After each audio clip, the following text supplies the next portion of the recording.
Dear Lady Lucas, it was so good of you to call, and at such an unhappy time as this. I only wish to convey my condolences. Your poor mother must be prostrate with grief. She is, madam, and it is for that reason she is too ill to see anyone outside the immediate family circle. I'm sure you will understand. I understand perfectly. What disgrace. What humiliation. Convey my condolences to your mother, dear child, and assure her that no one shall hear of this deplorable scandal from my lips. That Lady Lucas is a spiteful, ill-natured woman. She's only come, I'm sure, to triumph over me in my misery. The visit could have been kindly meant, dear sister. I'm certain Jane will protect you from her. And now here's Mr. Bennet gone away. And I know he will fight Mr. Wickham whenever he meets him. Then he will be killed. And what will become of us all? The Collinses will turn us all out before he's cold in his grave. And if you are not kind to his brother, I do not know what we shall do. Come, sister, you take too somber a view of the whole affair. I shall go to London first thing tomorrow and help Mr. Bennet in any way I am able. Oh, my dear brother. And now do, when you get to town, find them out. And if they are not already married, make them marry. And above all things, keep Mr. Bennet from fighting. Tell him what a dreadful state I'm in. Such tremblings, such flutterings all over me. Spasms in my side. Oh, dear sister, do try to rest a little now. And tell my little Lydia not to give any directions about her wedding clothes till she's seen me. For she does not know which of the best warehouses. Here is a letter which has just arrived, addressed to my father. Or perhaps it contains something to cheer us. Open it, I pray. It may concern us all. It is from Mr. Collins. And sit down and read it, niece. My dear sir, I feel myself called upon to condole with you on the grievous affliction you are now suffering under. The death of your daughter would have been a blessing in comparison with this. How dare he? My little Lydia's an angel. For who, as Lady Catherine de Bourgh herself condescendingly says, will connect themselves with such a family? Ah, there. And this consideration leads me, moreover, to reflect with augmented satisfaction on a certain event when I visited Longbourn. What? For had it been otherwise, I must have been involved in your sorrow and disgrace. Let me advise you then, my dear sir, to throw off your unworthy child from your affection forever and leave her to reap the fruits of her own heinous offense. This is the man who is to turn us all out of Longbourn. He a clergyman, too. I like his notion of Christian forgiveness. Whichever way I look, I can see nothing but humiliation and disgrace. Oh, thoughtless Lydia.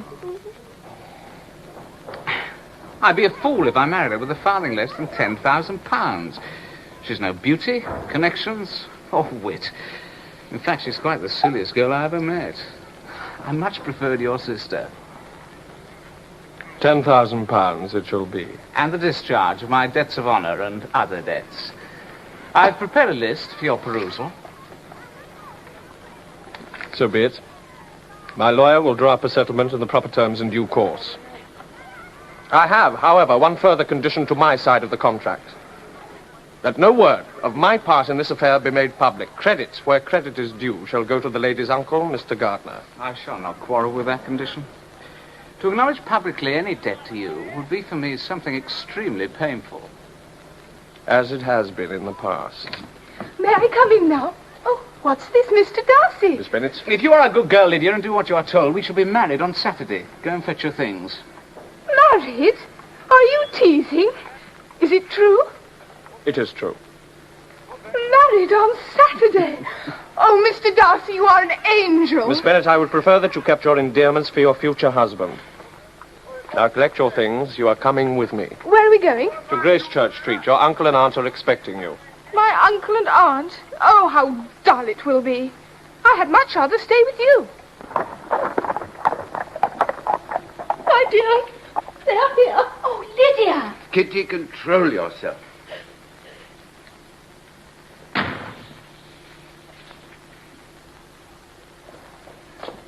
Well, Mamma, and what do you think of my husband?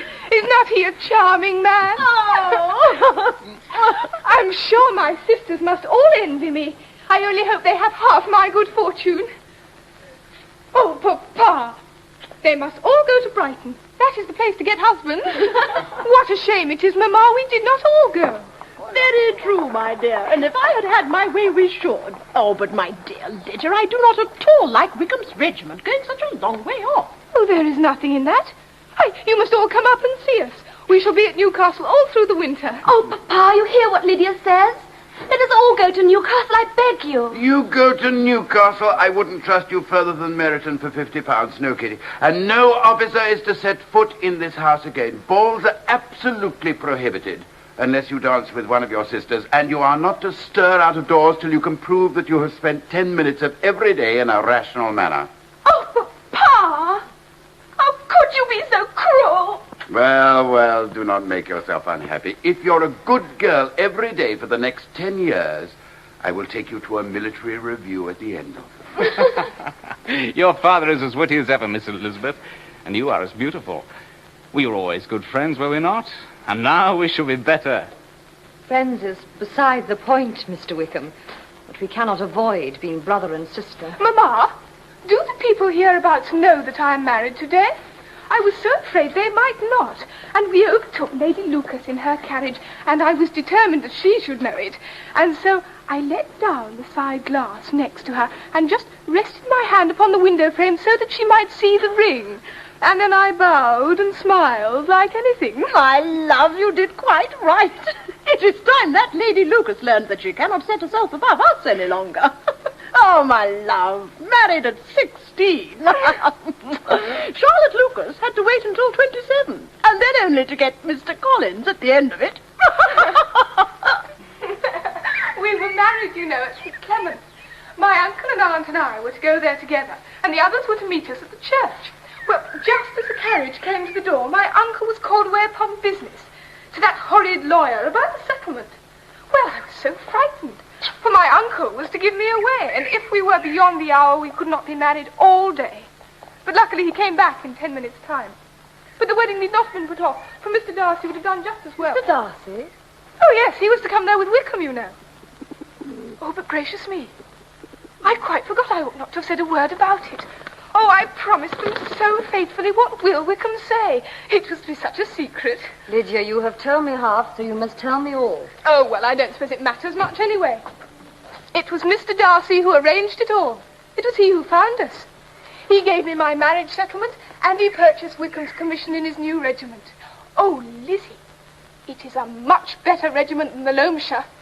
It's cavalry, you know. I shall never look at the infantry again in my life. Mr. Darcy is a real gentleman, Lizzie. I cannot imagine why you always speak so ill of him. Mr. Bingley, we are all delighted to have you back in our neighborhood. Thank you, ma'am. I began to be afraid that you would never come back again. Oh, people did say that you meant to quit the place entirely. This time I do not intend to run away so easily as I did last autumn. I'm so glad. Mr.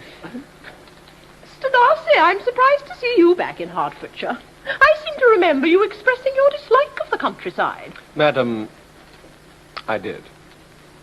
Is your sister still at Pemberley, Mr. Darcy? Yes, she will remain there until Christmas. I suppose you have heard that Liz's sister is married. They've gone down to Newcastle. A place quite northward, it seems. Mr. Wickham's regiment is there. For I suppose you have heard of his leaving the Loamshire and being gone into the cavalry. Thank heaven he has some friends, though perhaps not so many as he deserves. I'm certain, madam, that the friends he has are the friends he deserves.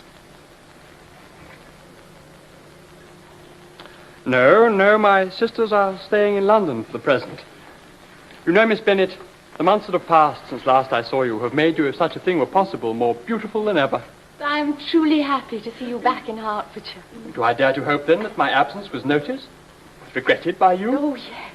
Last winter was the longest I have ever spent. Oh, but you must have had dancing and diversions in plenty to occupy you. That is true. But what is the use of dancing and diversions if the person... Well, the absence... Oh, forgive me. I am betraying more of my feelings than I ought. And I had imagined that you were indifferent to me. Dearest Miss Bennet. Mr. Bingley, when you have killed all your own birds, I beg you will come and shoot as many as you please on Mr. Bennet's manor. I'm sure he'll be happy to save the best of the coveys for you. Yes, I'm much obliged to you, madam. Oh, dearest Miss Bennet, I'm most desirous of acquainting you with what is in my heart. Jane, Jane, can it be? Yes, Lizzie. Yes. I'm the happiest creature in the world. But 'tis too much, by far too much. I do not deserve it. Oh, why is not everybody as happy? Jane, I'm so delighted. You of all creatures deserve this. So how shall I bear so much happiness? Dearest Jane, you will bear it very well because it is rationally founded. Oh, Lizzie, if I could but see you as happy, if there was such another man for you. Let me shift for myself. And perhaps, if I have very good luck, I may meet another Mr. Collins.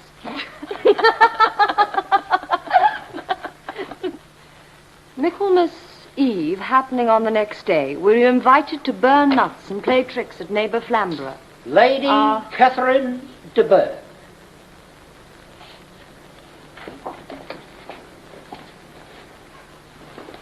You do us honour, madam. I hope you are well, Miss Bennet. This lady, I suppose, is your mother. And that, I suppose, is one of your sisters. Yes, madam. She's my youngest girl but one.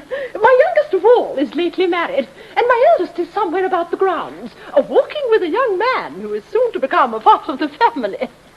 You have a very small park here. Oh, it is nothing in comparison with Rosings, my lady, I dare say. But I can assure you it is much larger than Sir William Lucas's. This must be the most inconvenient sitting room for the evening in summer. The windows are full west. Your ladyship is quite right. But then, of course, we never sit here after dinner. Would your ladyship partake of some refreshment? I thank you, no. Miss Bennet, there seemed to be a prettyish kind of a little wilderness on one side of your lawn. I should be glad to take a turn in it if you would favour me with your company. Go, my dear. Show her ladyship about the different walks. Yes, ma'am, I will go directly. I think she will be pleased with the hermitage. You can be at no loss, Miss Bennet, to understand the reason for my journey hither. Your own heart, your own conscience must tell you why I am come. Indeed, you are mistaken, madam. I have not been able to account for the honour of seeing you here. Miss Bennet, a report of the most alarming nature reached me 2 days ago. I was told that you, Miss Bennet, are shortly to be united to my nephew. My own nephew, Mr. Darcy. Though I know it must be a scandalous falsehood, though I would not injure him so much as to suppose the truth of it possible, I instantly resolved on setting off for this place to make my sentiments known to you. If you believed it impossible to be true, I wonder you took the trouble of coming so far. What could your ladyship propose by it? At once to insist on having such a report universally contradicted. Your coming to Longbourn to see me and my family will be rather a confirmation of it, if indeed such a report is in existence. If? Do you then pretend to be ignorant of it? Has it not been industriously circulated by yourselves? Do you not know such a report is spread abroad? I have never heard that it was. This is not to be borne. Miss Bennet, I insist on being satisfied. Has he, my nephew, made you an offer of marriage? Your ladyship has declared it to be impossible. It ought to be so. It must be so while he retains the use of his reason. But your arts and allurements may, in a moment of infatuation, have made him forget what he owes to himself and to all his family. You may have drawn him on. If I had, I should be the last person to confess it. Miss Bennet, do you know who I am? I have not been accustomed to such language as this. I'm almost the nearest relation he has in the world, and I'm entitled to know all his dearest concerns. But you are not entitled to know mine, nor will any such behavior as this ever induce me to be explicit. Let me be rightly understood. This match to which you have the presumption to aspire can never take place, no. Never.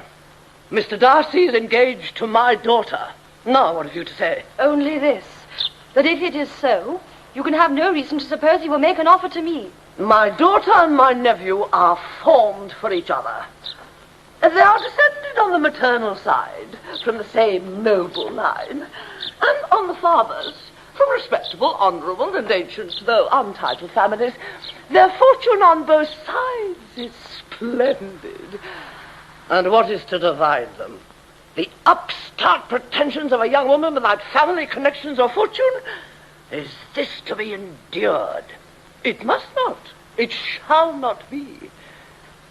If you were sensible of your own good, you would not wish to quit the sphere in which you had been brought up. In marrying your nephew, I should not consider myself as quitting that sphere.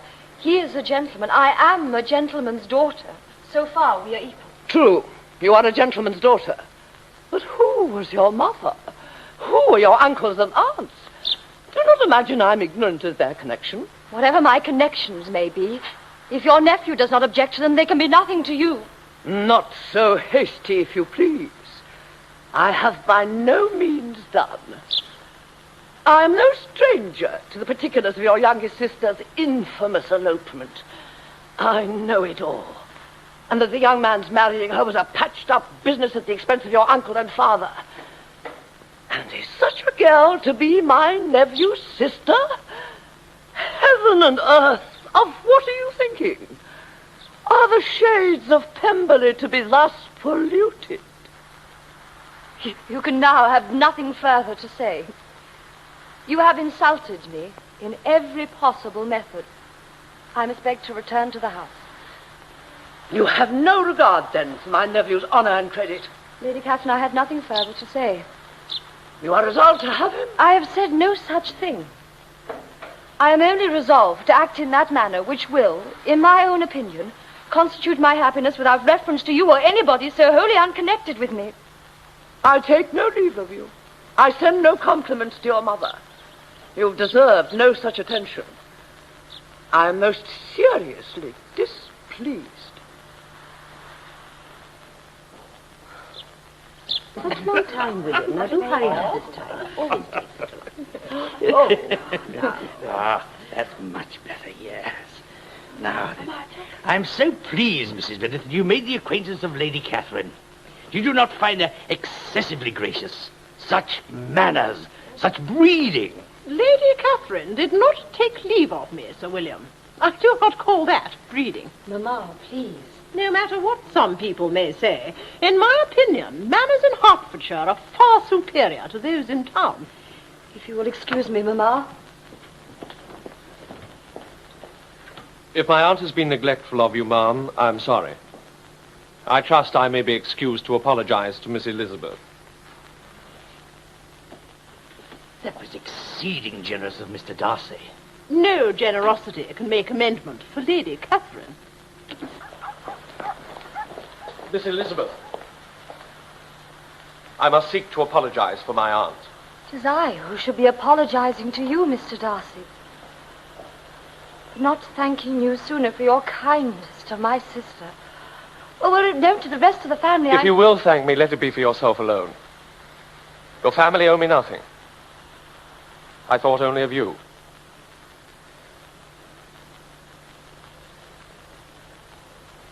You are too generous to trifle with me. If your feelings are still what they were last summer, tell me so at once. My affections and wishes are unchanged. But one word from you will silence me on the subject for good. Either it is my sentiments that have undergone a material change since that unhappy occasion, or it is I who have become a different person. I know not which it is. And I do not care which it is, so long as the change is permanent. Do you promise me that it is so? I do. I do. And will you allow me to renew the offers which I made to you at that time? Why, yes. Then you have made me the happiest man on earth. My dearest, loveliest Elizabeth.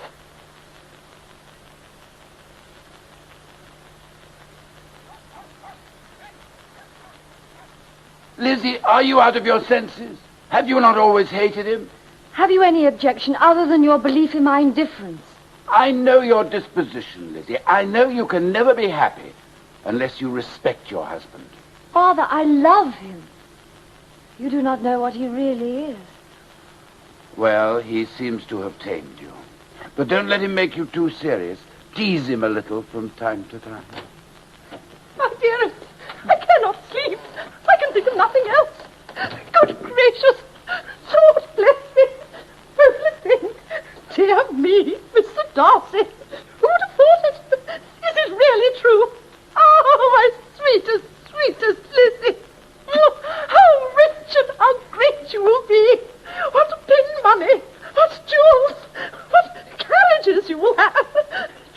nothing to it.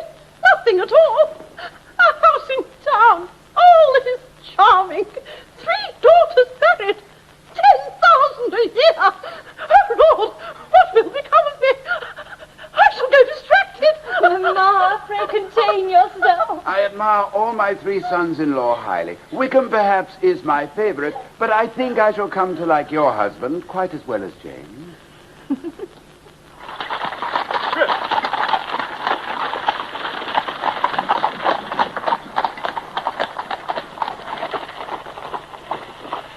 If only you would account for having fallen in love with me in the first place. I can comprehend you going along charmingly once you had made a beginning. But what could have set you off? I cannot fix on the hour or the look or the words.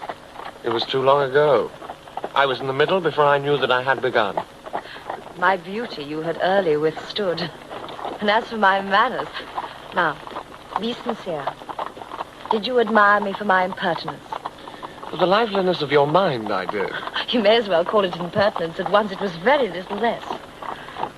You were disgusted with the women who were always speaking and looking and thinking for your approbation alone. I roused and interested you because I was unlike them. There. I've saved you the trouble of accounting. I begin to think it perfectly reasonable. To be sure, you knew no actual good of me, but nobody thinks of that when they fall in love. Lady Catherine's endeavors to separate us were the means of removing all my doubts. I knew enough of your disposition to be certain that had you been irrevocably, absolutely decided against me, you would have acknowledged it to Lady Catherine frankly and openly. Lady Catherine has been of infinite use. Which ought to make her very happy, as she loves to be of use. Now, it is my turn to interrogate you. Will you tell me how long you have loved me? It has been coming on so gradually that I hardly know when it began. But I believe I misstate it from my first seeing your beautiful grounds at Pemberley.